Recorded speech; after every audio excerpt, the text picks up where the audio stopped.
আসসালামু আলাইকুম, সবাই কেমন আছেন?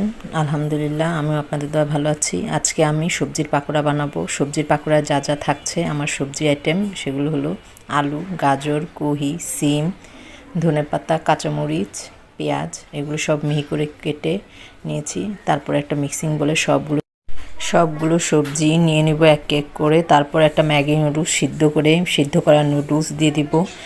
তারপর সিদ্ধ করা নুডলসগুলো দিয়ে এর মধ্যে অন্যান্য উপকরণ যেমন কর্নফ্লাওয়ার, টেস্টিং সল্ট, গোলমরিচ ফাঁকি, লবণ স্বাদমতো, আদা রসুন বাটা, ডিম, চালের গুঁড়ো মচমচে করার জন্য, আটা, এগুলো দিয়ে ভালো করে মেখে তারপর ফ্রাই প্যানে তেল গরম হয়ে আসলে চুলার আঁচটা একটু কমিয়ে দিয়ে এক এক করে সবগুলো পাকোড়া দিয়ে দিব ভাজা।